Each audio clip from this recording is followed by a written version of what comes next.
Yeah. resonates with you. I happen to be of the belief that words matter, and depending on who you talk to, we are language. Because how do you convey something that doesn't have a word? You just can't, right? It's very difficult. Mm, Like, define the color blue. mm, How do we? I read somewhere at one point that it took the Greeks quite a while before they actually had the word blue. mm. So if you read, for example, um, the Iliad, or the Odyssey, that you pay attention how he was describing the sky. He never actually used the word blue because apparently they did not have a word Interesting. blue, right? So, and you think about that, it's something so simple. It's like, well, tell me, what is blue? Mm, How do you do that mm, without the word blue? We've agreed mm, what blue is because we see it and we point to it, right? But mm. it matters that we have words. So it matters the language and the quality of the language and the diversity of words.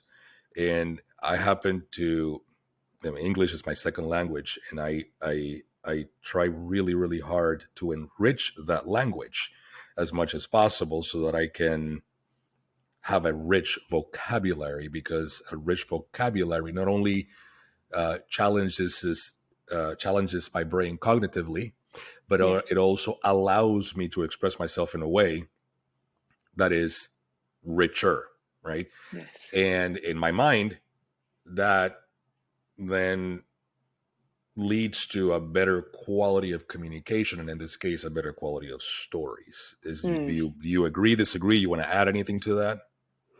So there's one part that I totally agree with, and another part that I'm still exploring for myself. Because I think words are incredible, right? I think language is one of these aspects to life that it's so complex, it's so dynamic. It has the chance to be like like insanely diverse, and at the same time, that moment that a parent first hears like the uttering of their child saying their name, right? Sometimes the simplicity of it is also exquisite. um, and in today's world, one of the things that I see is a whole lot of people with beautiful language skills, and their words don't mean much. And so I think that also there's some aspect to it, is that there's a certain amount of integrity that goes behind it, but that is paired with intention, right? What is the action or the meaning behind why I'm choosing to speak in the first place?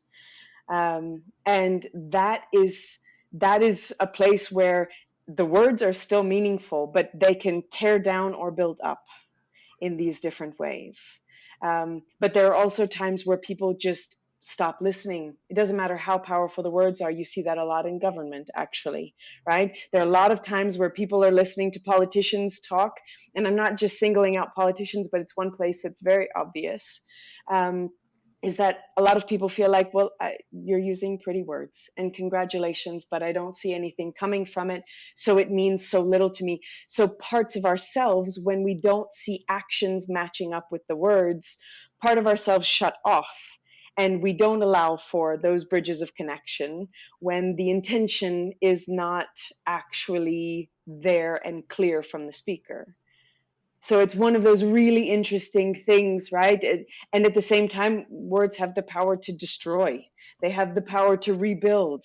They have the power to inspire and to make people fall in love and all different things. So I find language such a beautiful dynamic in these ways for exactly this reason, right? Yeah, no, I agree. I agree. Intention matters, Mm, and what you do matters as a result of acts, and actions that are coming and going with the language. Let me ask you before we get into the second one, or maybe this yeah. leads into the second one. But do you separate communication from storytelling, or in your mind are those two one of the same? It's a really good question. They feel like they're intertwined. So there are aspects that are specific to storytelling. It's a little bit like the old adage: a square is a rectangle, but a rectangle is not necessarily a square. Um, in that there are aspects to storytelling that are very specific to how we communicate experiences and things, and same with communication. There are ways that we express ourselves in different ways.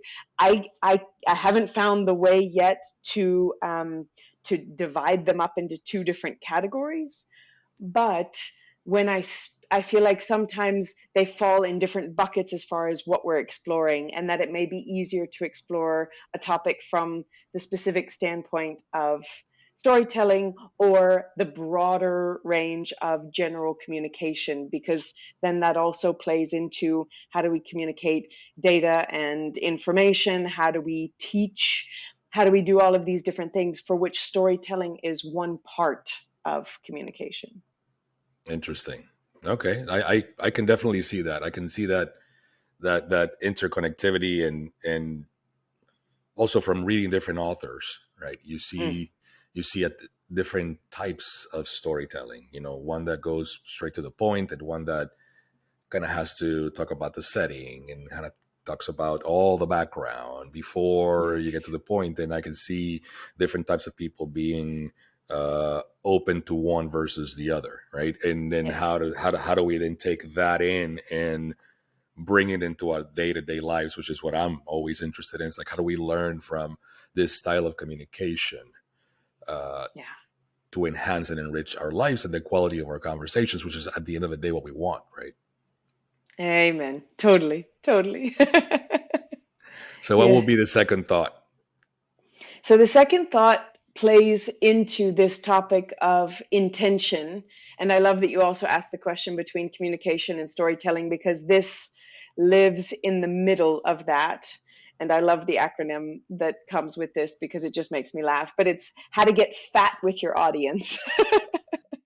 And that FAT stands for how do we pay attention to when we are speaking, what is it that we want our audience to feel in this moment? What is it that we want them to act on in what we're saying? What are the thoughts? What do we want them to think? And so this feel, act, think aspect, um, it has a way of narrowing down our focus, so that, I mean, we've all sat in those meetings, right? Where we're sitting there going, this could have been an email. Like, this could have been a 3-line email. Why are we having an hour-long meeting for this? Or we've had moments where we were hit with so many different emotions in one particular talk or one particular interaction that we're like, I don't I don't know whether they were angry with me. I don't know whether I'm their favorite person. Like, I'm so confused. And so when before we have any type of communication, I do this a lot with clients who, especially who are doing a lot of trainings and workshops and things like this, that when we stand up in front of anyone, be it in a professional setting, which is what I do mostly, but also in front of our partners, in front of our kids, in front of our friends, like when we ask ourselves these things of how would I want my friend to feel when I'm sharing this information, right? It might be that they feel like, oh my gosh, this is scandalous, right? Or maybe you're telling a dramatic story, or maybe you want them to feel how much you love them. What are the actions that you want your audience to take, right? Is it that there's some kind of thing that they need to do once you finish talking that you want them to take action for in their own lives or together with you? And then what are the things that you want to inspire them to be thinking about, reflecting in their own lives, these different explorations, because it has this way of weeding out a lot of unnecessary information from our stories, because stories can become very colorful and very verbose, and sometimes you're sitting there and you're going, that is amazing, I know exactly what the room looked like and smelled like and everything, but what the hell are you talking about, right? And so Exactly. So this really brings it to a very like head, heart, hand kind of um, focus. What do I want them to be thinking? How do I want them to be feeling? And what actions do I want them to be taking? And from that, naturally, we start to say, well, okay, if I want them to feel like this, what do I need to do? What do I need to talk about? How do I need to speak? All of these different things um, that that then focus actually what we deliver. So it actually gives us a framework. It starts with the high level, and then we can dive deeper into, okay, what then does that actually look like in real life when I'm going to stand in front of my partner, my boss, 5,000 people for a talk. So there's a few things there I want to touch on. Yeah. And then see if I can, if we're correlating here. So you that proverbial example of this could have been an email. That yes, yeah, every day. You see that in corporate America or corporate wherever. You see that. Why are we having this call? Why are we having this meeting when this could have been an email? Yeah. It seems to me that that's very easy to. It's very easy to arrive to that conclusion, but the opposite is not so obvious. Like when there is an email that should have been a meeting, that should have been a conversation. And as a Yes. result of that, it's not just one email, but now it's 15. It's now a trail, right, Yes. of emails. And Yes. and and that should have been handled on a call or on a conference call or in a conversation or a meeting.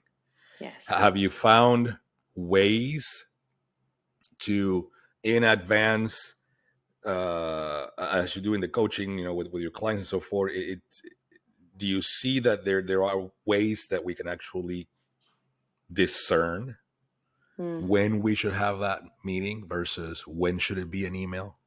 Mm. So part of this comes down to emotional intelligence, right? Being able to put ourselves in the shoes of, if I'm about to send out an email that says like, hey guys, we're going to do like a 15% pay cut across the board. Hope you're having a great Thursday, right? Like I can't, I can't tell too much to somebody who would think that that's a great idea to do in an email. Other than, hey, maybe some self awareness practices and some mindfulness work might be supportive. But there's this element to that same feel, think, and act um, can apply to any type of communication, written, verbal, whatever it might be. And if I'm recognizing that one of the things that I want people to feel is safe, right? That should be my number one clue. If I can imagine that whatever I'm going to convey could make people feel really uncomfortable and really uncertain, then there's a good chance that I should be doing this in person or some kind of a personalized format and not just a text or a written format. I'm going to go somewhere based on something you said, and I know I may lose some of the audience, but I'm going to make a portion of the audience a little bit more interested. So you speak German. Yeah. Is that your first language? No, English is my first language. German Okay. is my second, and it's not perfect, but Okay. it's Okay. coming. Because so I'm first language is Spanish, and then English, and I speak Portuguese as well. And I find myself at times vacillating with trying to say something in English, but I don't have a word, but I know there's a word in Spanish Yes. for it, right? Yes. And I said, well, in Spanish we have this word, and it means blah blah blah blah blah. And there are times where there is actually an English word, I just didn't know it, right? Sure. Or it was a word that I knew, but I didn't know it could be used within that context. Yes. And this is where, again, the comment about the vocabulary comes into play, that I find myself trying to learn new words, because as I learn the language more, I I feel like I can communicate better. But I feel like there's an unwanted side effect to that, which is, Mm. as I'm searching for more words to enrich my language, I then end up using words that the average person doesn't use. Mm, So then I end up losing the audience, and an unbeknownst to me, and at times it may sound like I'm being snobbish. He's like, well, what is mm. that word? Where did you get that word? It's like, well, it's in the dictionary, and it exists, I'll you look it know? up. Yeah. So it is obviously not the intent. Actually, I'm looking for words because I want to be able to communicate as I'm writing Yes. some of these episodes, the episodes of the podcast that is just me conveying a message. I want to be able to connect with the people who are listening to me, but I also don't want to come across like I'm using words that are not part of the average colloquialisms of a particular Yeah. group of people, right? So Yeah. where have you, first of all, question number one, have you encounter this in, and if Mm, yes, how do you manage that? mm. Oh, it's such an interesting thing, right? Because as well, there are certain differences, of course, between every different language. Some are much more emotional. Like, for example, if you look at the same textbook that is written in English and then translated into German or vice versa, the German book will almost always be thicker because the language is more precise than English is. It's also one of the reasons why English is beautiful as an easier language to learn than many, because you don't have masculine, feminine, and neutral articles. You don't have all of these different things. The language has its benefits in its simplicity, but at the same time, what it trades off for is lack of precision. And then same thing, right, with all the Latin based languages, you've got a lot more emotion. I mean, in Greek, I think they have how many words for the word love, different types of love, familial love, romantic love, erotic love, all of these different things, right? Whereas in English, we're like, I love my hamburger and I love you, right? It's like, clearly it's not the same, but it's one of the limitations of the language. um, so with that, I have two different thoughts. One is that there are times when, if I'm speaking to like somebody from where I grew up in Louisiana, then I may have the capacity to speak in um, a lot of different colloquialisms, a lot of different ways that I can use different vocabulary. Whereas if I'm here and I use all those same things, I will leave people who are non-native English speakers sitting there going like, what the hell is she talking about? Like I knew 80% of the words, and the ones that I didn't were really important to understand. Um, so with that, what I would say, it comes from a TED talk that I think I heard way back, and it was listening to an actual astrophysicist speaking about how he explains his work. And he said, there are different levels of how I explain my work. And with storytelling, the analogy or the metaphor is one of the greatest storytelling tools and frameworks that we have. And inherently, a metaphor and an analogy will always fall short of the perfect description. And in those cases, what I would say is there's times when you may have to use a less significant or less perfect word, but you keep your audience. I would say it's more important to keep the audience than it is to lose them with feeling like they're inadequate, that their language is not enough, whatever it might be. If you're speaking to a purely academic audience, go for it, my gosh. But there are times where it's worth using two or three other words, or even saying, there's this beautiful word in Spanish, this, and it means loosely translated, da da da da da da, XYZ, right? Because then you get to share something with people. Or if there's really a perfect word that you can use that's in English, um, you can also say, okay, so I know this is a bit of an obscure word, but I love it because it's so perfect. And you can use that as a teaching moment. There are times when I do that because I find like, oh my gosh, this juicy, delicious word. And I'm like, I want to use it so bad, but I also get that I didn't know it before 30 minutes ago. So of course, there's going to be a lot of people that don't know this. So I can actually make that part of the topic of discussion of saying like, I learned this new word and I want to share it with you. And so these are the ways that we can also play with language. And I think that that's so important to be playful with it. Where can people find Absolutely. your work? Are you on social media or you have a web page? I am. I've got a web page that's rebeccaroberts.com. Another place is YouTube, where I love to put out these short videos to inspire and for people to hopefully get a little bit of their curiosity sparked with storytelling and mindset work. So those are probably two of the primary places, but yeah, there, LinkedIn, who knows, wherever. But the website is probably the easiest because it has links to everything else. Rebecca, this has been a pleasure. Thank you for accepting to be my guest, and uh, have a beautiful day. Thanks, I enjoyed it so much. It's super, super nice. Thanks.